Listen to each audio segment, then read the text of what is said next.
So excited football's back. I'm like pulling storylines out of thin air. I'm like, Danny Woodhead almost thought about going to the Bengals. I read in 2010.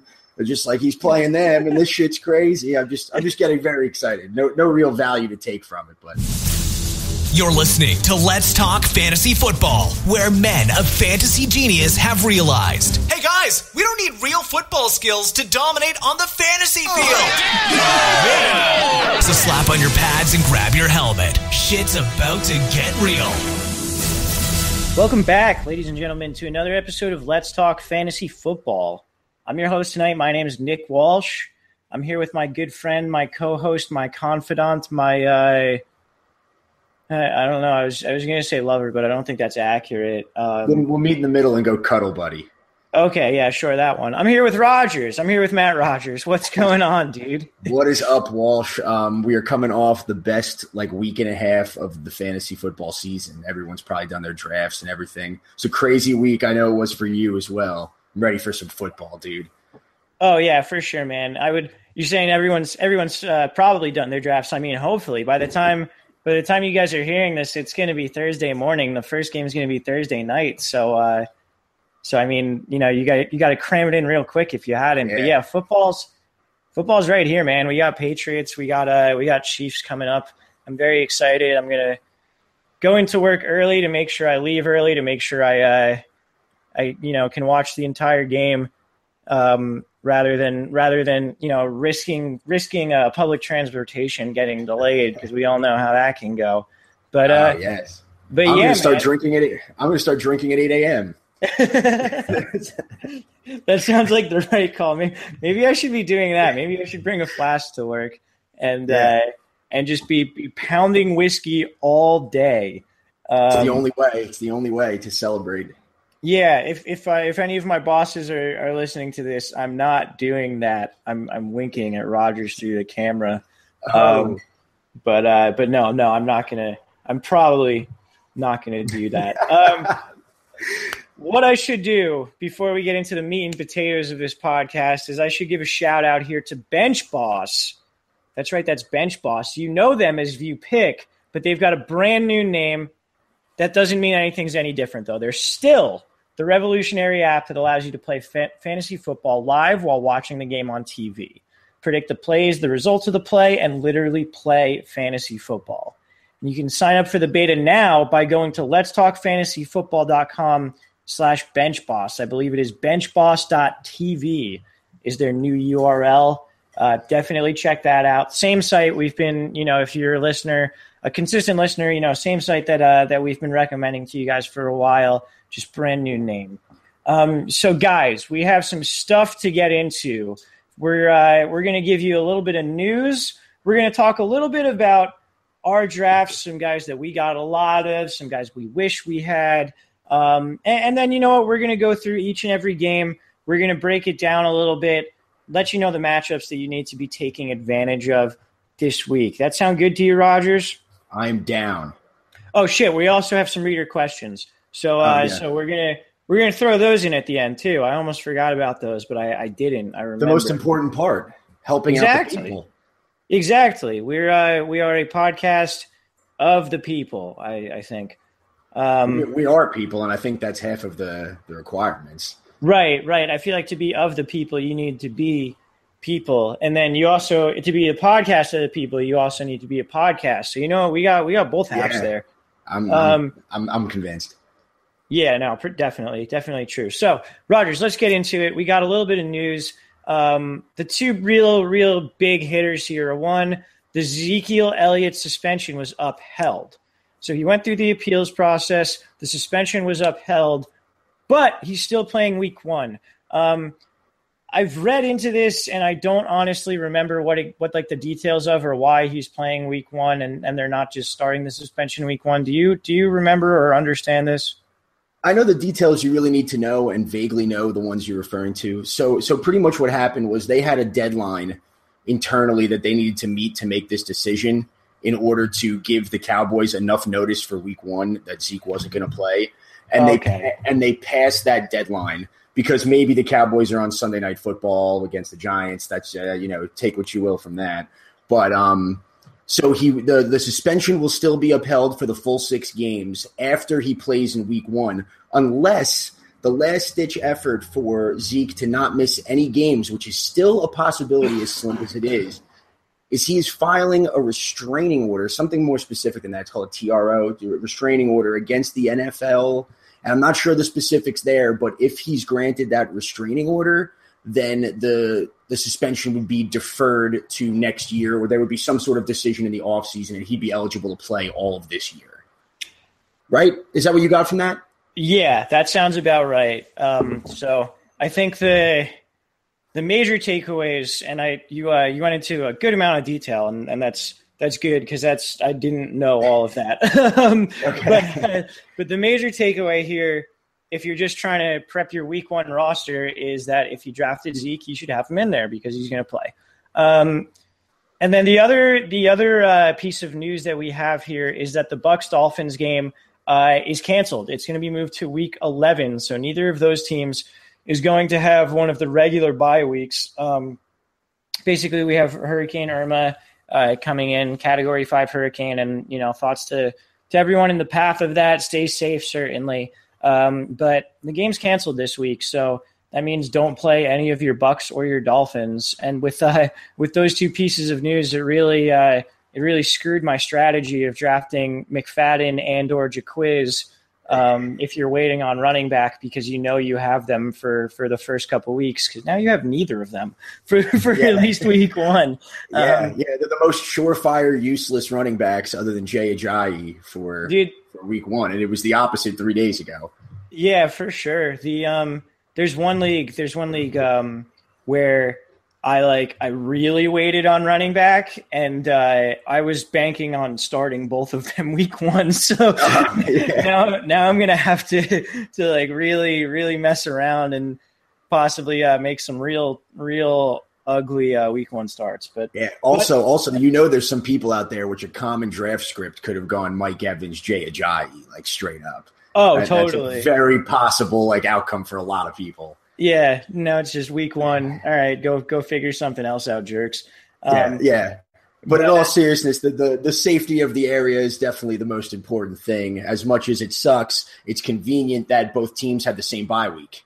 Yes. 16 straight games. Yeah, which certainly that kind of sucks too, playing the 16 straight weeks. But it does. What can you do? Not a ton, really. So, Rogers, let's get into a little bit about our drafts because, us and the other sorry, go ahead. So I was going to say one last thing that we should probably say is it's a clear cut that you won't be playing a lot of those guys obviously you won't be playing any of those guys in those teams. But Jameis Winston as a late round quarterback without a backup was probably a very common strategy amongst people. And just some guys that I would say would probably be streamable for you this week would be Tyrod. Carson Palmer has a nice matchup. And what was the other one I put here? Andy Dalton, something like that, someone that didn't get drafted, a pick up and drop. So just keep those names in mind. My favorite quarterbacks to draft on teams where I'm just planning on streaming were the 2 Carsons, Carson Palmer and Carson Wentz. So I'm a big fan of both of those, certainly. Yep, those are good. All right, so then let's get into a little bit our drafts and a couple of guys that we were heavy on, and then maybe some guys that we don't own that we wish we maybe picked up a little bit. So I'll start with you. Who are the guys that you're pretty heavy on throughout your leagues? Yeah, it's some guys that I've realized I've just been – I don't know if it's my rankings or what, but I've just been ending up with a lot of shares of these dudes. And the number one for me is Kareem Hunt. And I actually got sort of fortunate in the first draft that I took him where the Spencer Ware news was kind of just breaking. And I was able to scoop him right after finding that out in the 7th round. But it sort of became he was my 11th ranked running back going forward. And I've also realized that I have owned a Chiefs running back in almost every one of my leagues every single year, whether it's Kendrick West in those days and running him off the waiver wire in our league that we do Walsh, or Spencer Ware I had in every league last year. So Kareem Hunt is intriguing as hell. We'll get into that game a little bit later, what to expect from him going forward, but I am pumped to own a lot of Kareem Hunt. Nice. Yeah. I like that. He's a guy who's not to spoil it, but yeah, I'll spoil it. He's a guy on my list of guys that I don't own that I wish I could be more in on. I did not see that. Very sweet. Yeah. And then talk to me about the other two that you have written down here. So I'll just get quick. Kelvin Benjamin, I'm ending up a lot on par. That's for sure because I'm very high on him. I think I own him in like 3 of my 5 leagues. And I am all in on him. He's probably the guy that I love the most in fantasy preseason. He's got a crazy easy schedule. I think he's going to be a top 10 receiver. He's coming back a little more healthy. And last year to the eye test, he was pretty bad. And if you go back and look at it, I think in standard leagues, he was the 20th best receiver.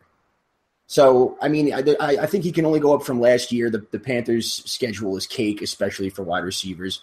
Very, very pumped on my shares of Kelvin Benjamin. And the last guy I have here that I found on a lot of my teams is Jeremy Maclin.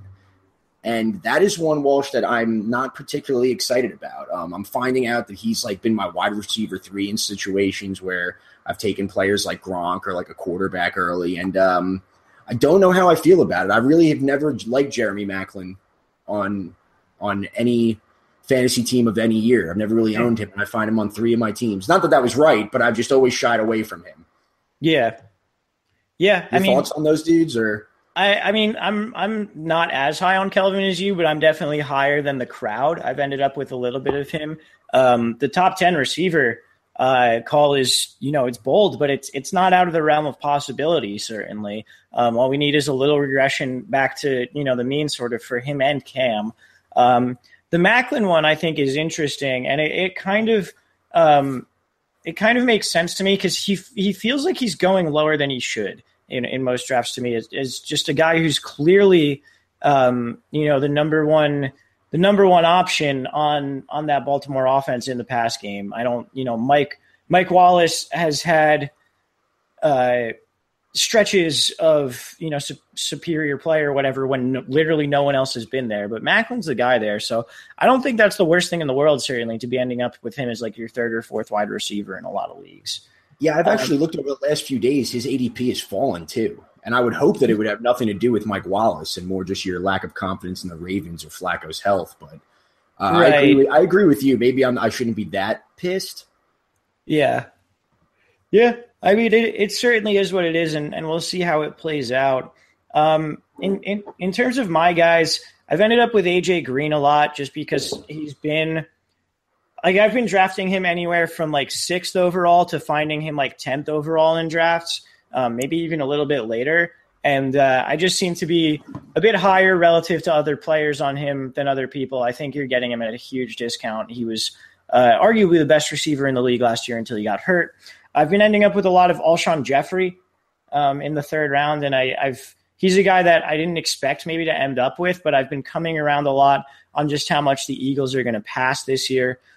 Which is kind of what led me to drafting Carson Wentz in a couple leagues as well. But Alshon Jeffrey, I've been getting a lot in that 3rd round. I've been getting a lot of Travis Kelce. That's definitely on purpose. I think he's going to have the most targets of any tight end in the NFL last year. And most of the time you can snag him in the 4th round. So I'm pretty about that. I think I got him in the 5th in one draft where I specifically chose not to take him in the 4th. So it was like, I was like, no, I'm not taking Kelce this time. And then he was still there when I came back around. And I was like, you know what, God, You're giving me the sign here. And then 2 last guys real quick. Martavis Bryant, I've ended up with a lot. I'm very high on. Yeah, I'm high on him as a guy who could end up being a top 10 wide receiver. I don't think it's the likeliest outcome, but I think the reason I've ended up with him so much is because I've been going wide receiver heavy early. So then I can snag Martavis. Like I'm willing to take more of a risk with him as like my wide receiver 4 than I am as like my wide receiver 2. And then if he hits, I can maybe trade some other guys later down the line. So I've been getting a lot of Martavis and then a lot of Marcus Mariota just because he's slipped late. He's got the best weapons of his career, and I really think this is going to be the best season of his career. A guy that can run the ball a little bit too. So he's been an ideal late-round quarterback target for me. So to spoil one of mine as well, Mariota is one of the guys that I wish I was in on that I think is going to have a big year too. His price is just so perfect. He goes, you can get him in the 11th round of drafts, and like you said, he's got top 5 upside this year for sure. Absolutely. Do you want to go through some of Shrek and Vinny's picks, or should I? Yeah, I'll run through Vinny's right here because I don't really agree with many of them, if only one of them, perhaps. So I don't agree with a lot of them either. Okay, so Vinny said that he owns a lot of Isaiah Crowell, which just is shocking to me, and that he's very pumped about it. He owns a lot of Doug Martin and is pumped about it, which I really would love to get his take on. I'm sure we will in the next podcast. Pierre Garçon, he owns a lot of, and that's pretty good. Austin Hooper, which you guys have talked about on previous podcasts, and Stephon Diggs, who he is pumped on. Yeah, I don't know. That's all I have to say. I don't know. I'm not that pumped on Crowell or Martin. The rest of the guys, sure.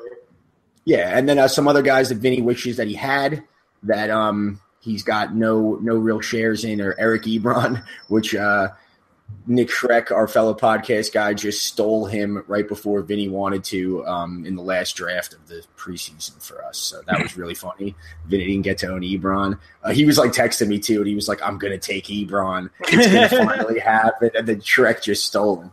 That's hilarious. Yeah, he wishes he had Todd Gurley. Also, kind of shocked about Randall Cobb. He has none of and wants.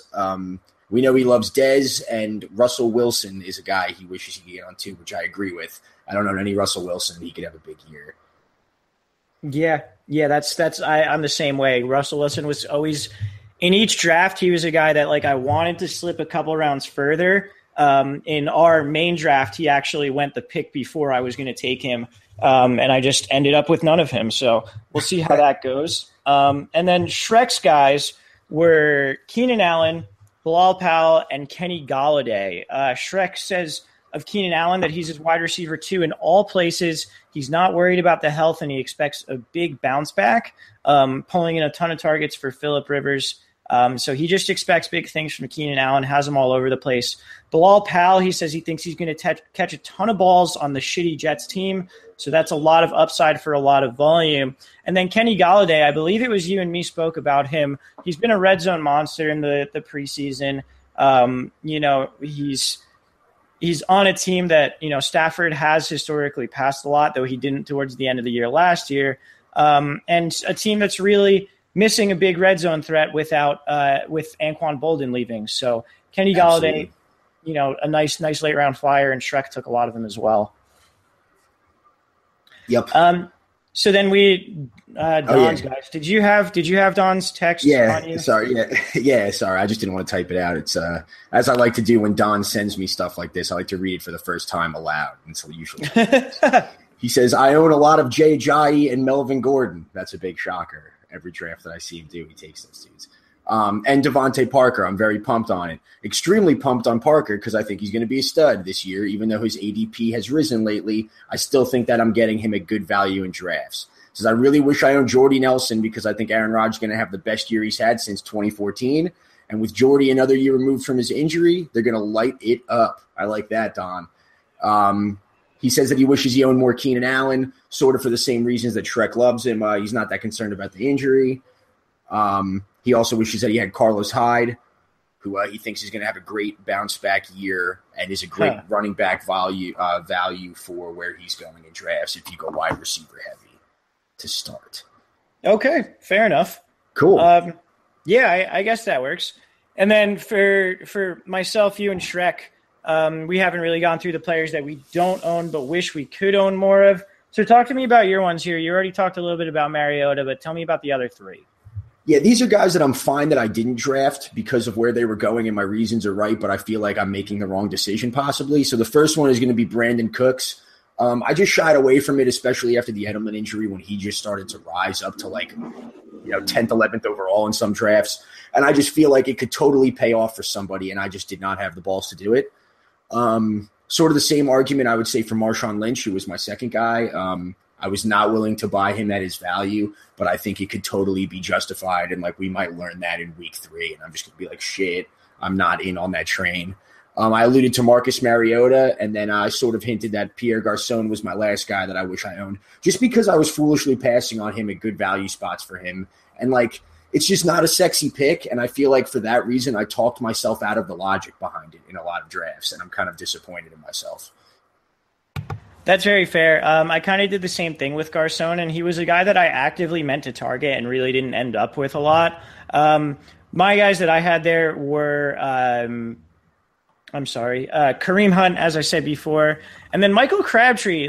He was a guy I thought I was going to end up with a lot of, And same sort of thing, just kept going a pick or two before I was able to snag him, really. And I think that was more bad luck than anything else that I didn't end up with him.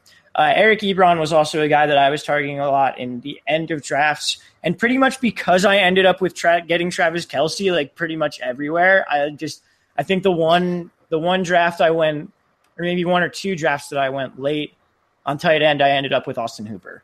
Ebron just wasn't really in the cards for me, despite the fact that I liked him a lot. And then Shrek's guys that he wrote down were Kareem Hunt, understandable, particularly because Shrek's a Chiefs fan, and Brandon Cooks as well. And I'm kind of with you on Cooks, where he did start eking up those draft boards, but the Edelman injury to me just solidified his target share so much more than I thought going into it. So I definitely understand that one as well. I think that just about does it for, our drafts and kind of the highs and lows of them. I think overall I was pretty happy with a lot of the drafts that I did this year, but, certainly we'll see what happens going into it. So then I guess without any further ado, let's hop right into week one. So week one, basically we've got some revenge game potential. As you pointed out, you've got AP versus the Vikings. See if he gets fired up and tries to mess him up. You've got Eddie Lacy versus the Packers.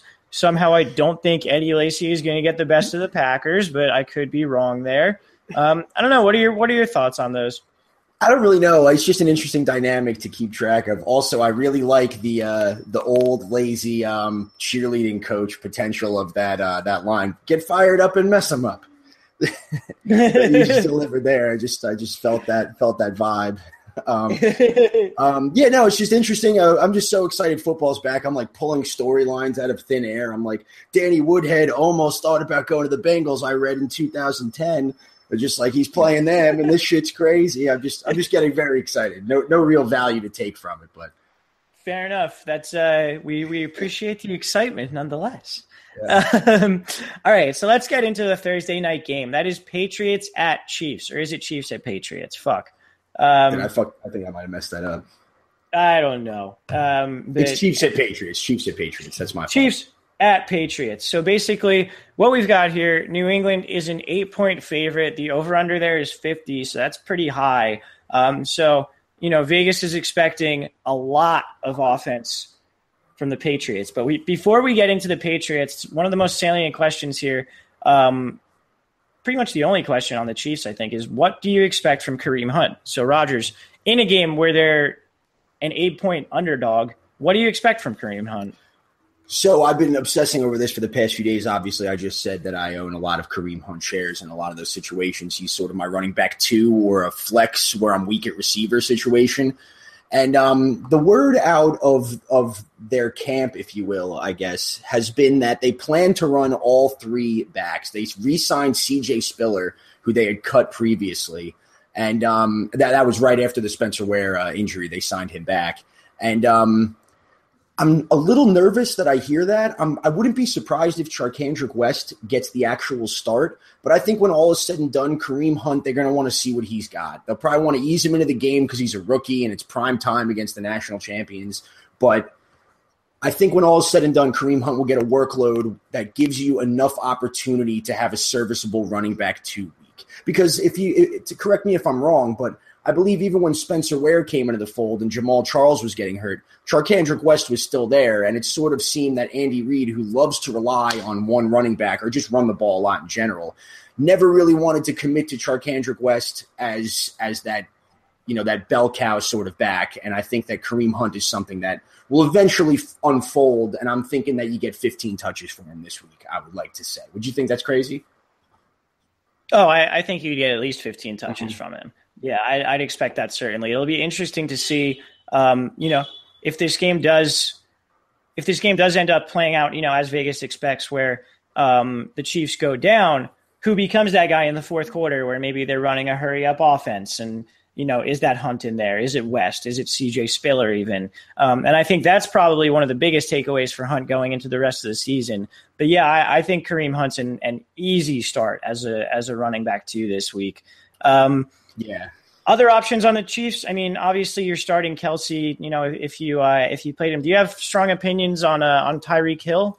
Just not to be afraid. The Chiefs are going to have to move the ball, and we anticipate that they're going to score. Even Vegas does. So Tyreek Hill, other than Travis Kelsey, obviously, Tyreek Hill is that playmaker. So those three guys, I think you can totally feel fine rolling out there. No problem. Cool. I like it. What do you think about the Patriots? There's some interesting questions in terms of which of their passing targets are going to get involved, and then which running back really dominates, and if any of them, and then does that actually mean anything going forward? So talk to me about the passing targets first.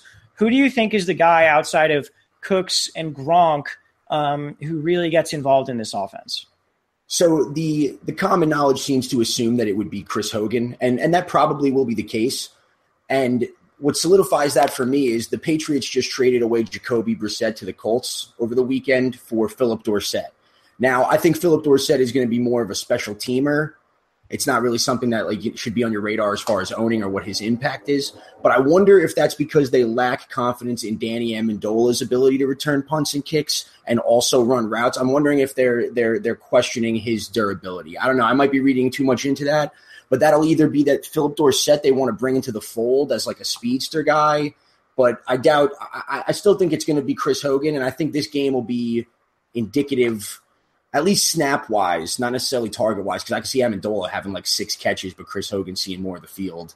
I don't know. It was kind of just an up-in-the-air question. What are your thoughts? So I think if it's going to be anyone, it's going to be Hogan. He seems like the most natural person to be out there during, the 2 wide receiver sets and whatever else. The Dorsett thing is interesting. He hasn't really shown anything in the NFL, but, was very good in college and I believe a first-round pick. So, I mean, who knows? There's potential there, certainly. I'm more inclined, and this is kind of transitioning into the backfield, I'm more inclined to think those Julian Edelman targets are going to go to one of the running backs, whether that's James White or whether that's Dion Lewis, Rex Burkhead, any combination of the three.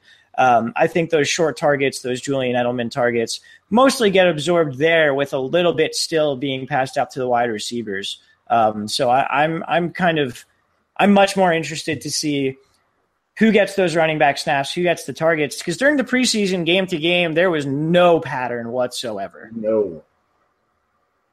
So I definitely agree with the James White. He'll factor in way more in the passing game now with those Edelman targets being vacant. But first off, let me say the Patriots backfield situation already is incredibly frustrating. And I own Mike Gillislee. I own Mike Gillislee in 2 leagues. And just if you own Mike Gillislee or Rex Burkhead or any of these guys, you've done this to yourself, and we shouldn't have expected anything else, and we were foolish for thinking that it would ever be clear-cut and not frustrating like this.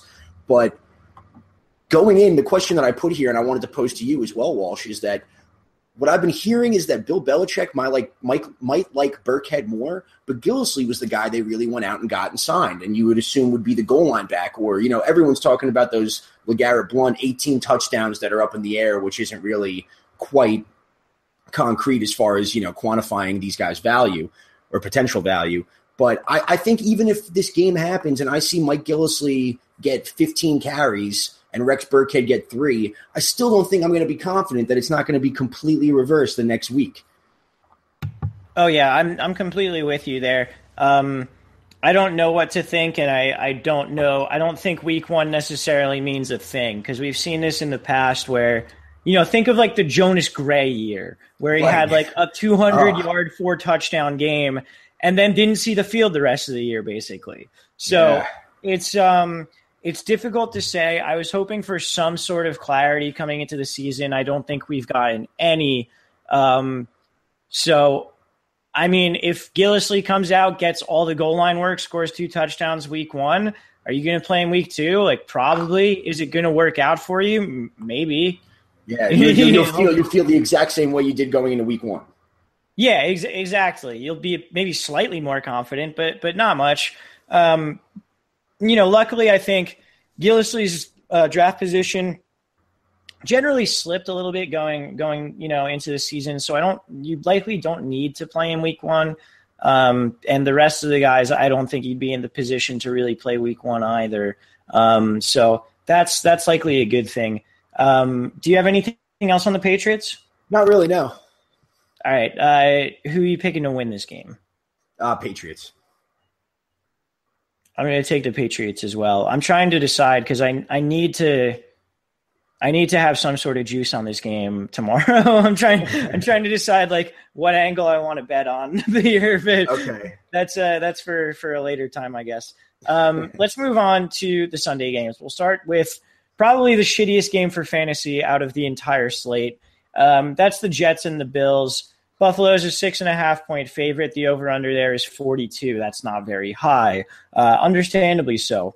So the question here, we know that Tyrod is going to play. Is anyone outside of Shady McCoy startable for you in the entire game?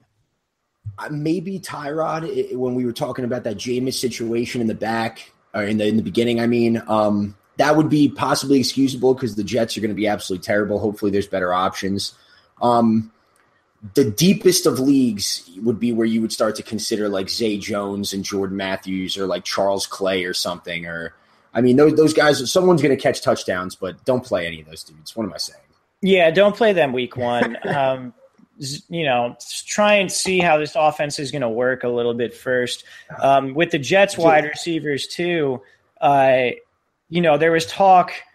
There's, an undercurrent of people, I suppose, advocating maybe Robbie Anderson would be a guy this year. And then within the past week or so, the Jets have traded for Jermaine Kearse and then picked up Jeremy Curley today as well. So Curley is back with the Jets. None of their wide receivers are startable.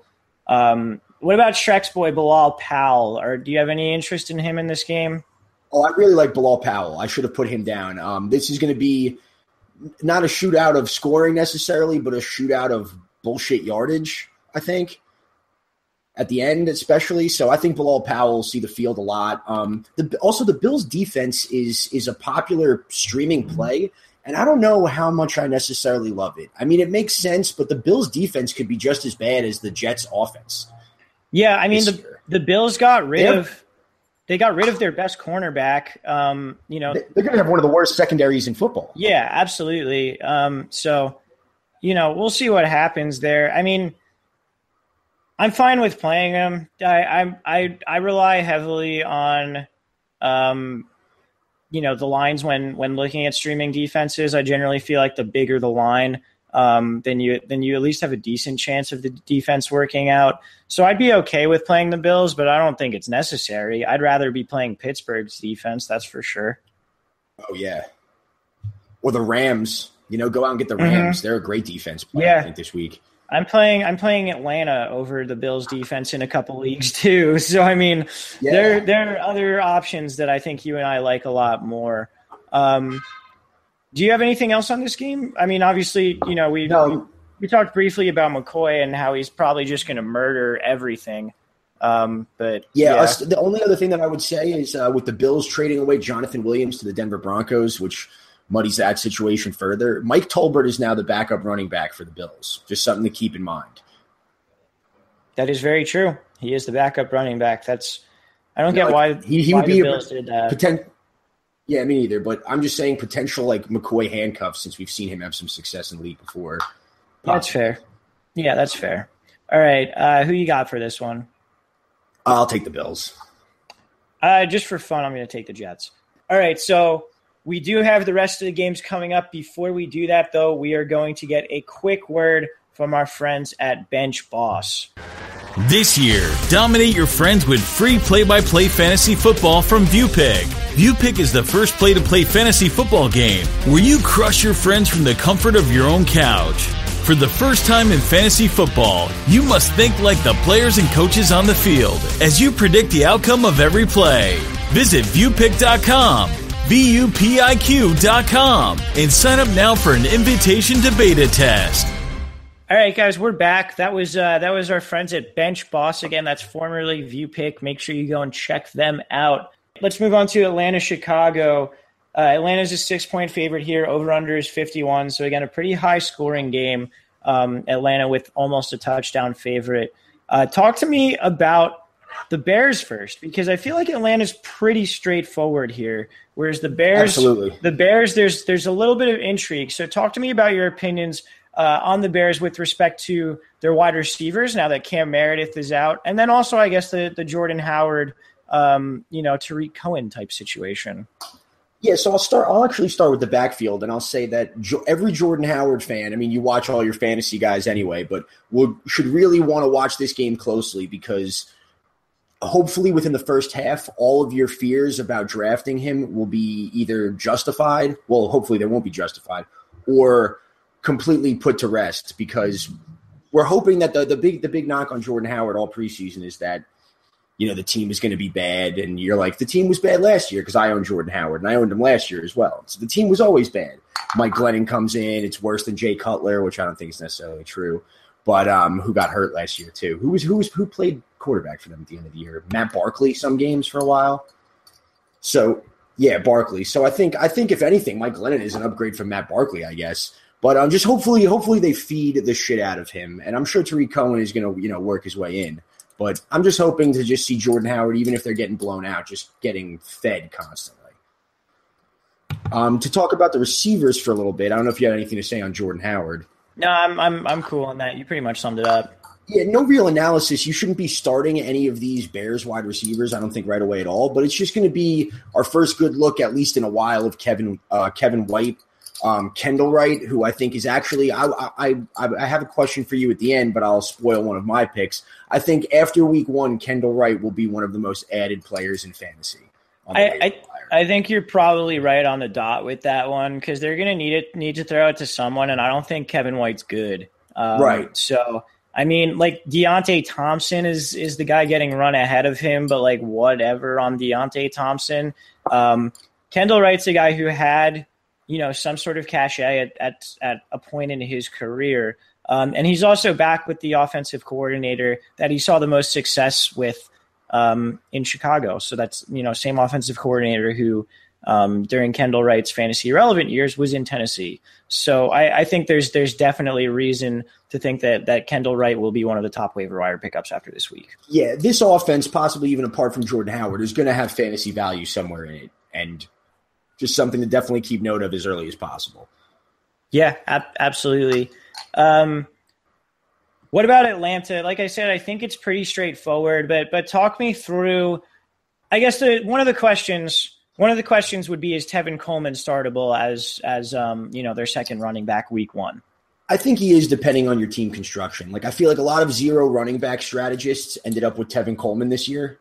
Yes. And I feel like those guys also ended up and I know you're a huge advocate of that strategy. You use it a lot. And those guys also ended up with Darren McFadden's and Jaquiz Rogers and guys like that, or even Doug Martin's in that middle pack or something like that. I think that Atlanta should win this game handily. I mean, anybody should. It's week 1. We don't really know what either team is going to look like, but they're going to run the ball a lot. We saw him get work in close games. This should be a slight blowout. I think if you're cornered into a situation, he might have one of the higher floors of those running back 30s going into week 1. You know what I mean? Yeah, I agree with you completely. And then with the wide receivers, obviously you're starting Julio. Do you have any interest in playing Sanu or Gabriel? And then do you think, if you are someone like me who went with Austin Hooper in a couple of leagues, do you think that's okay to just roll him right out there week 1?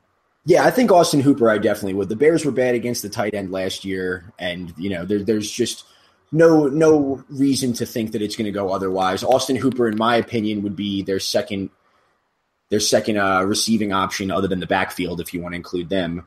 So I'm fine with rolling Hooper out there. If you drafted him, just start him. And as far as Sanu and Gabriel, I would say week 1, don't play them. Maybe in daily, if you want to do some crazy stack and they're cheap, would be the only thing that I'm thinking of, because you drafted a better team than Sanu and Gabriel. Very true. I agree with everything you said there. Who are you taking? All right, podcast over. Not quite yet. I'm taking Atlanta. Yeah, me too. Let's move on to Baltimore at Cincinnati. Cincinnati's a 3-point favorite here. The over-under is 42.5. That is pretty low. Basically, on the Cincinnati side, I think the most interesting thing is Joe Mixon's number 3 on the depth chart. Not that that wasn't expected, but how do you parse this situation week 1 in a game where theoretically you would want to play a Bengals running back? Do you have any interest in starting any of the 3 week 1? So I think if I was going to start someone, it would be Joe Mixon. But so here's a comparison I'll draw. I think that it's possible that Joe Mixon has a better year than Kareem Hunt overall and is more of a dominant running back in week 6. But I'm more confident playing Kareem Hunt, who's in a similar situation with Joe Mixon right now with a 3 running back set that's going to be a committee with the rookie you've never seen before. I'd be more confident starting Kareem Hunt than Joe Mixon. I'd be more confident starting I was going to say Terrence West, and then I kind of took it back. I don't know. I'd be more Tevin Coleman. I'd rather start Tevin Coleman. Yeah, me too. I think Mixon is a guy who by week 6 or week 7 is likely going to be an every week starter for you because he'll have earned the coach's trust and kind of force them to play him because he's so much better than Hill. But not week 1. I just don't know that you can really do that. So if you can avoid starting Mixon, I would say avoid starting Mixon. And as far as these backfield, sorry, but I was just going to say one last thing. No, as far as these backfields that are crowded, especially with 3 guys, Jeremy Hill and Gio Bernard are definitely the best competition that any other running back has, especially a rookie running back. Those guys were both successful starters for that offense at one point in their careers. So It's a lot different than going up against C.J. Spiller and Charkandrick West for playing time. Yeah, absolutely. What about the Bengals passing game? You talked about Dalton as a possible streamer. Obviously, A.J. Green is a guy, you're starting. John Ross is going to miss week 1 and probably week 2. So I guess outside of that, you've got Eifert, you've got LaFell, you've got Tyler Boyd. What's your interest or intrigue in any of these guys? Yeah, only guys I'm playing in the passing game are Green, Eifert, and maybe Dalton if you're in the situation. I am a little intrigued by Brandon LaFell this year, not necessarily for week 1, but I think that he's going to be a wide receiver, bye-week fill-in sometime throughout the year. I think he'll have like a sneaky 750-yard 4-touchdown season or something. Sure, I could definitely see that. It's also worth saying that if you drafted John Ross, because I know he was going in some drafts, if you did draft John Ross, just drop him. Even when he comes back, he's more important to that team's offense as a total than he will be to your fantasy team. And then on the Baltimore side of the ball, talk to me about the backfield. You mentioned Terrence West a little bit. So West, Woodhead, where are you looking this week? Woodhead makes sense, especially in PPR formats, but he's coming off that injury still. He's a receiving back. Does he have the Sproles magic pretty much? Because he's on the wrong side of 30 now. And it's just – I don't know if I don't own him in any league, but if I did, I would be very hesitant to roll him out there. I think I'd be more inclined to start Terrence West just because these AFC North games are usually like ground and pound, and the Vegas line or the over-under even sort of echoes that sentiment. Yeah. I don't know. What do you feel about rolling Woodhead out week 1? I think Macklin is fine, and that may be the other than Terrence West and Woodhead, the only Ravens I'm thinking about. Yeah, Macklin's certainly the only wide receiver that I'm looking at to play week 1.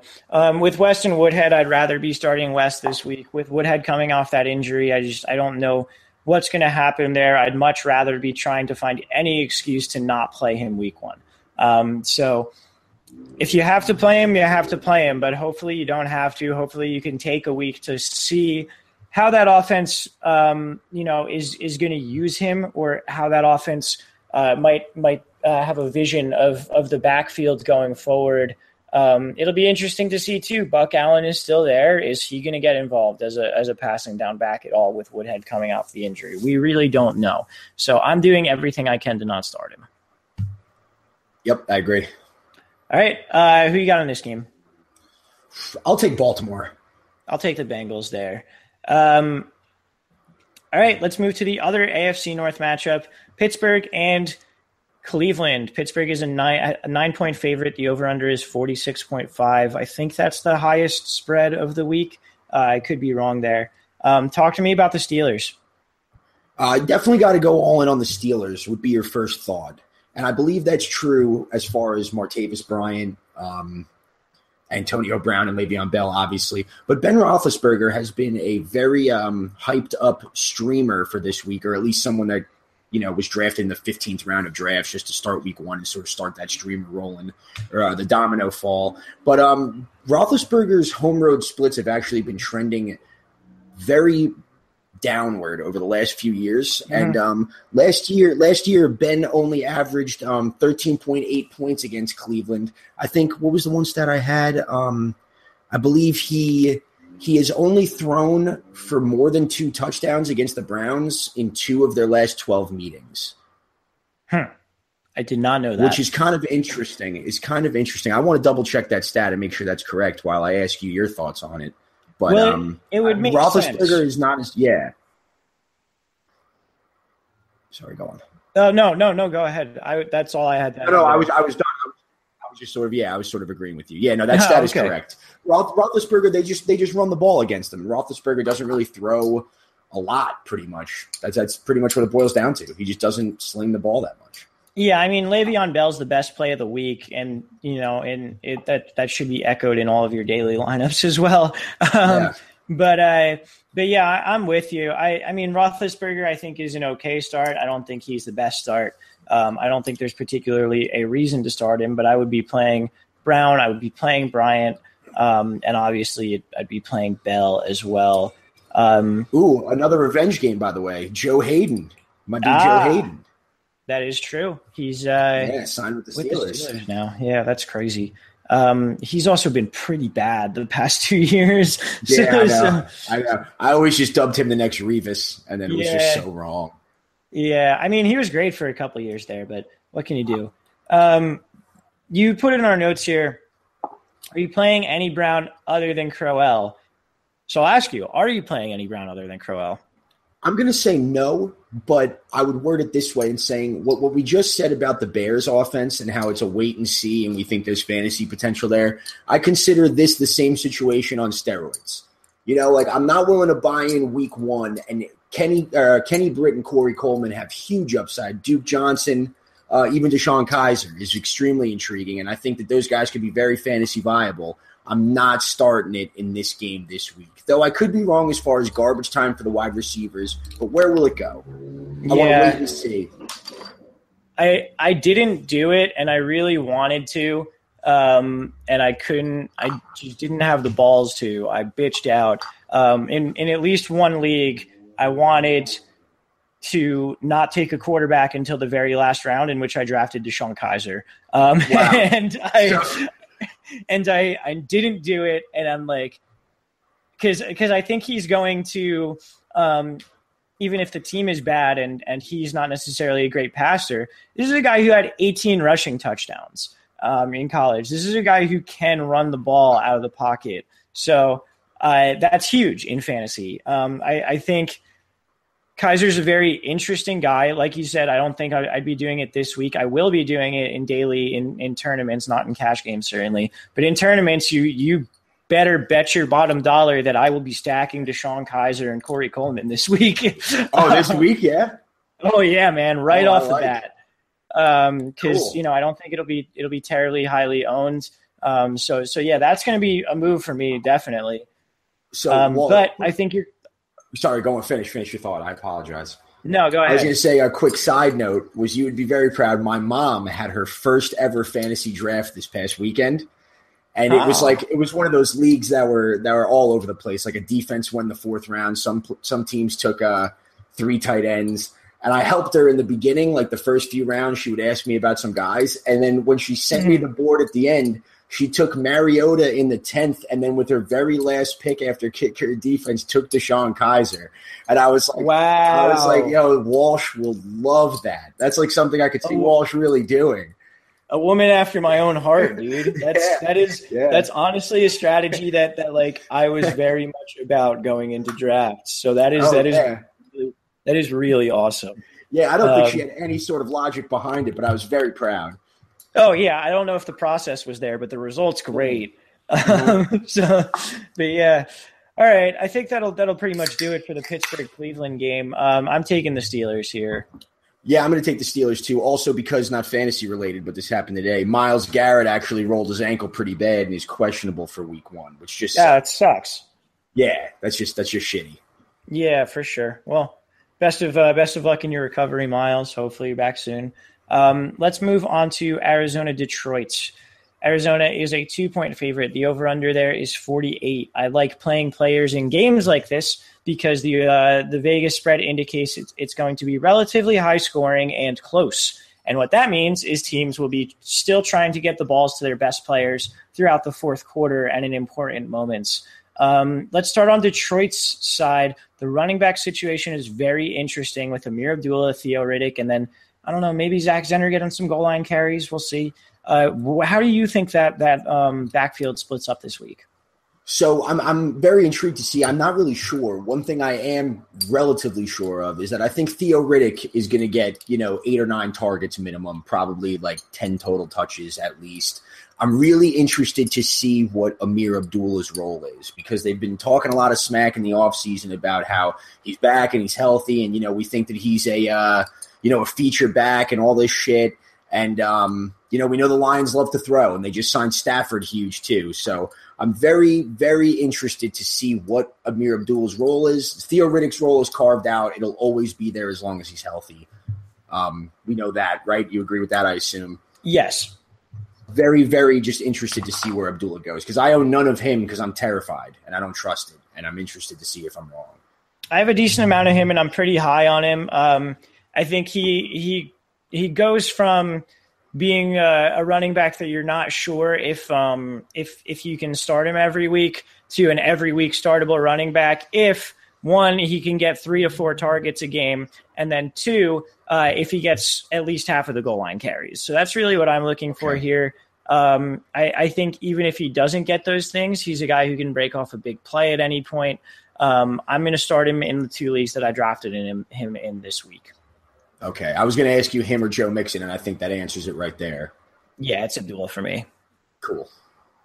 Mm-hmm. You spoke about the Detroit passing game. We know Arizona's secondary is good, anchored by Patrick Peterson. How do you think that plays out for the receivers? And then is there any interest in Stafford this week? I wouldn't think Stafford this week. He should be a popular streamer going forward, but he's sort of the same with those home road splits, I feel like. So he's great at home. They are at home against the Cardinals, but like you said, that secondary is great. I hate Golden Tate. I'm off the entire receiving core of the Lions this year, apart from, Kenny Golladay, who has value, and Eric Ebron. But I want none of that. And Golden Tate was drafted as a wide receiver 3. I think it's a bad matchup. You've heard me quote stats about when Theo Riddick is healthy and on the field, how Golden Tate completely blows. I want none of it. Ebron and Abdullah and Riddick, if you have to, are the only ones that I'm starting on the Lions. I'm very with you on that. I don't like Tate this week. Marvin Jones is likely going to be covered by Patrick Peterson. While he's on the outside, Marvin Jones is only a guy I want to play in good matchups, certainly not with the best cornerback in the league on him. The rest of the guys, I don't see any need to, you don't need to play Golladay. Ebron, if you drafted him, sure. I'm right there with you on that. Let's talk about Arizona. David Johnson obviously is incredible and a must play. And we both kind of mentioned Carson Palmer as a potential streamer for this week. So what do you expect for Carson Palmer in this game? And then what wide receivers are you looking at to really produce? So yeah, I'm really down with Carson Palmer as an early season streamer. His first few weeks are just a great schedule. I'm not really sure of what they are going forward, but this is a great matchup. I think Palmer's going to have a good game. The only receiver I'm starting is Fitzgerald. I feel like this is typically the case with the Cardinals' secondary wide receivers, where there will be value there, and I wouldn't be surprised if there's 2 touchdowns among them. But it's a wait-and-see game as well. Larry Fitzgerald's the only thing you can count on. I do think it's possible that Carson Palmer throws 3, maybe even 4 touchdowns. It's possible. I would weight that in his projections if I did them for the week. But I just wouldn't feel confident about starting either of the Browns, J.J. Nelson, any of those guys until we sort of see what their role is, if it's going to be any different. And if it's the same as it's been for their careers, it's going to be pretty meh. and borderline wide receiver 3 and bye week guys for me. That's what I view them as. Yeah, I'm right with you there. I think Fitzgerald is quietly one of the best plays in the league. He plays out of the slot most of the time. Quandre Diggs is their slot cornerback, and he kind of sucks. So easy matchup to attack. Larry Fitzgerald also the past couple of years has come out like a ball of fire and then kind of faded. Wouldn't be surprised to see that again, like a 10 catch, 100-yard, like 2 touchdown performance from Larry Fitzgerald, I think is well within the realm of possibilities this year. So if you drafted him, start him because this is the time of year to do it. I agree. All right, who are you taking in this one? I'm going to take Arizona. Me too. I'm picking all the favorites. It sucks, but whatever. We've flip-flopped on a couple of them. True. Plus, why would you want to take Detroit there? You're right. All right, Jacksonville and Houston. Houston's a 5.5-point favorite. The over/under is a measly 39.5 points. The game is going to be played in Houston. Obviously, the events of Hurricane Harvey down there. They're playing the game there. J.J. Watt just raised like $18 million or some like crazy shit for the city. That'll be pretty cool. That'll be very cool to watch. Yeah. If you went back in time like 15 years ago and you said to someone on the street, this Sunday, Jacksonville Jaguars and Houston Texans is the must-see football kickoff of the week, some dude would be like, what the hell are you talking about, dude? Yeah, right. Yeah. No, even 2 years ago, if I said that. Yeah, and it's still it's not because of the game by any means, because the game is going to suck. But it will be very cool to see the fan reaction there with such an emotional experience and emotional time. So anyway, let's get into the game. Where the fuck to start? I guess let's start in Jacksonville with Leonard Fournette. A guy whose draft position has really varied a lot. What do you expect from Fournette in this Week 1 matchup?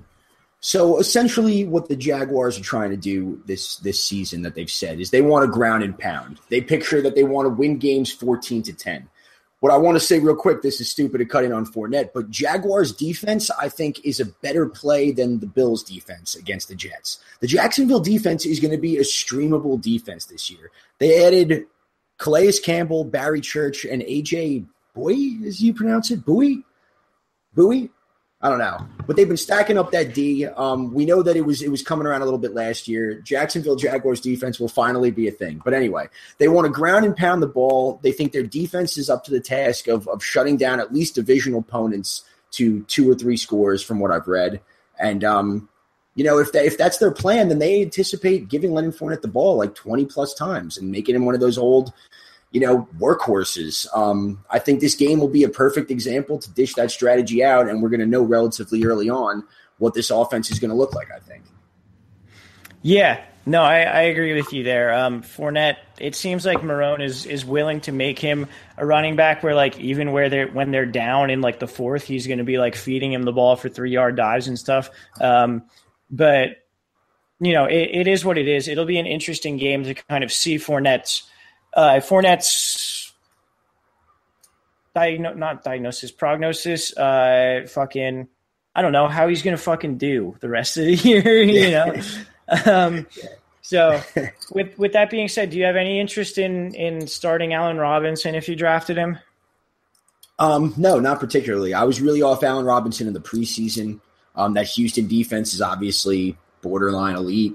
What are your thoughts? Yeah, I'm not about it. Yeah, I think there's 3 people to start in this game, and it's Fournette, and then we're going to go to the Texans, Hopkins, and maybe Lamar Miller, but we'll get there in a second. Yeah, for sure. Let's just get there right now. Talk to me about the Texans side of the ball. Yeah, I mean, it's pretty much just a clear-cut situation, I would think. If you drafted DeAndre Hopkins, he's your wide receiver 1 or 2. You're going to roll him out there. Lamar Miller, I don't think you're going to feel great about, but again, if you bought in on him, he's probably your running back 1 or 2. So you just got to pretty much roll it out there. I don't really know what to expect. If this is a ground and pound type game, the game script could work pretty well for both of those guys, I think. I mean, Hopkins should probably get his Tom Savage targets. So yeah, I'm about those guys. I think it's more of a lower ceiling than other matchups, but sort of guys that are logical plays. Yeah, for sure. I agree with you on that. Who are you taking in this one? I'm going to take the Jaguars. Okay. I'm going to take Houston, I guess. Yeah, I'm going to take Houston. Yeah. Let's see. Tampa Bay, Miami was canceled, as we mentioned earlier. Don't play any of your players from that. So let's move right into Oakland and Tennessee. I think this is going to be a really fun game. I'm really excited for it. Tennessee's a 2.5-point favorite. The over-under is 50.5. So nice high over, nice close game. Seems to be conducive to Carr and Mariota both chucking the shit out of the ball. Am I right? Oh, yeah. That's what I hope it is. It's great. All right. So with that sorry, go on. Yeah. I was going to say, with that being said, talk to me a little bit about the Titans offense and what do you expect here in terms of, their wide receivers. Mariota, Delaney Walker is a guy who, should be probably played. And then their backfield as well. Yeah, so you're going to roll DeMarco Murray and Delaney Walker out there. The number one thing that I'm curious about is Derrick Henry and what his role on this offense is. Because last year it was more of a clear-cut handcuff situation. Everyone knows that he's extremely talented. But if I'm not mistaken, apart from Tevin Coleman, he's probably the next highest running back drafted on the same team as a top 10 running back that's going. Does that make sense? That sounds about right, yeah. Of those top 10, yeah. And he's going pretty high. Last I checked, it was earlier today, but he was going as running back 31, which is bordering flex territory. And, you should still feel confident in DeMarco. Roll him out there this week. Delaney Walker.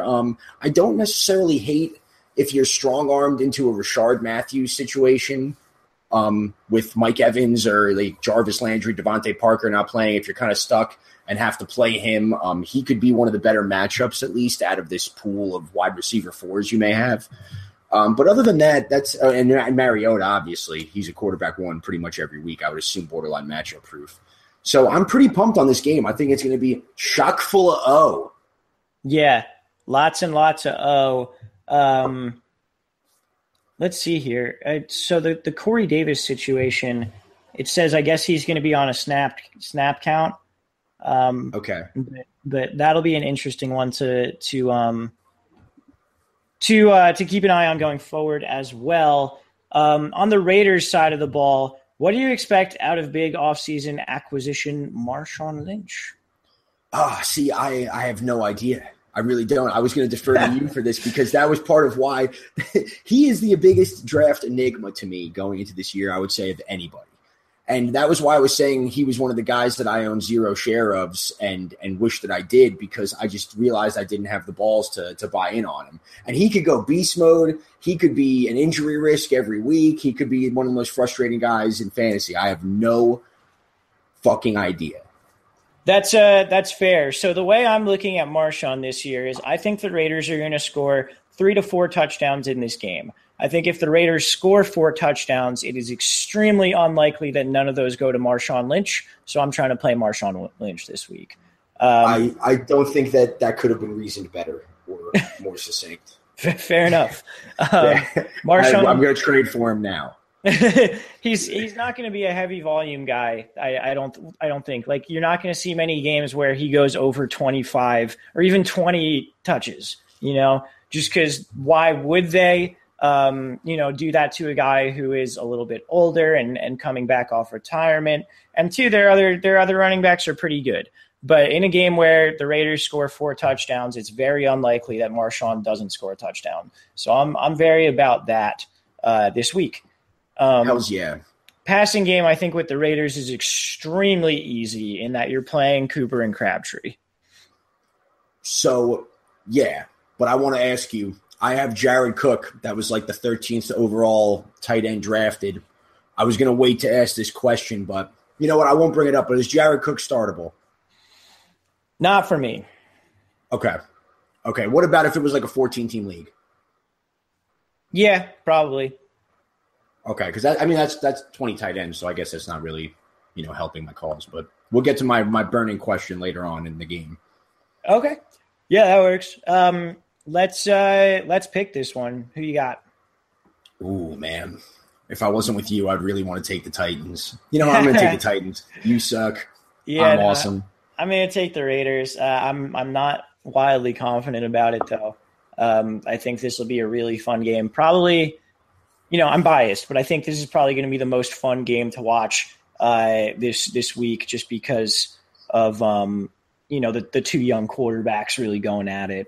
But I can see the rollouts already. Oh yeah, totally, dude. And both secondaries just suck. So, this is gonna be a lot of yards through the air.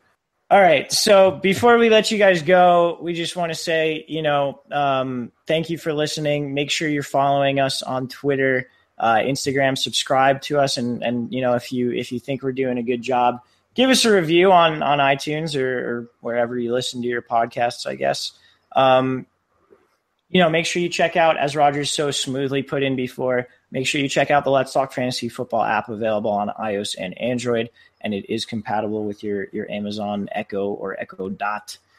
I think that'll about do it for the plugs. Guys, really fucking enjoy week 1. It's here.